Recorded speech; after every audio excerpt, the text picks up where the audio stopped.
Le pianiste aveugle avait été engagé par cette femme riche. Pendant qu'il jouait, il se rendit compte que quelque chose n'allait pas du tout. Il vit un corps dans le salon. Pour que la femme riche ne découvre pas qu'il n'était pas vraiment aveugle, il lui demanda de l'aider à aller aux toilettes. Il marcha même sur le liquide rouge sous le regard de la femme. Cependant, lorsqu'il entra dans la salle de bain, il eut encore plus peur, car un homme fort avec une arme à feu s'y cachait. L'homme le regarda et crut qu'il était vraiment aveugle, ne soupçonna rien et le laissa partir. Lorsqu'il sortit de la salle de bain, il fut surpris de découvrir que l'homme allongé par terre était le mari de la femme riche. Réalisant que s'il avait été découvert, il aurait connu le même sort, il continua à jouer du piano. Il observe les deux hommes en train de défigurer le corps du riche jusqu'à ce qu'il les voie mettre l'homme dans une valise.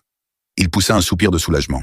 Après avoir quitté la maison de la femme riche, Dan se rendit au commissariat sans dire un mot. Mais contre toute attente, l'homme dans la salle de bain était le chef de la police. Pour survivre, il ne put que mentir et dire qu'il avait perdu son chat. Mais le shérif se méfia de lui. Alors il le suivit jusqu'à chez lui, prit un couteau et le mit à l'épreuve. Heureusement, cela faisait longtemps qu'il faisait semblant d'être aveugle, et il ne cligna même pas des yeux quand le couteau fut lancé, réussissant ainsi à tromper le shérif et à s'échapper. Il pensait que ses ennuis étaient terminés, mais il ne savait pas que bien pire l'attendait. Lorsqu'il sortit de l'ascenseur, il vit la femme riche jeter une dame du balcon.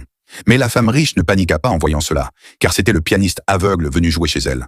Dan n'était pas vraiment aveugle, il faisait semblant. Alors que les gens au sous-sol hurlaient, la femme riche était un peu agitée. Ensuite, elle alla directement chez le pianiste pour lui rendre visite, et lui apporta quelques spécialités de sa région natale pour lui faire goûter, dans le but de vérifier si Dan pouvait voir ou non. Pendant que Dan versait de l'eau, elle mit un masque pour lui faire peur.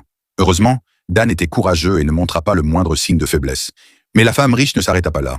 Elle prit du poison devant Dan et en versa dans son café, voulant tester son courage à boire le café empoisonné.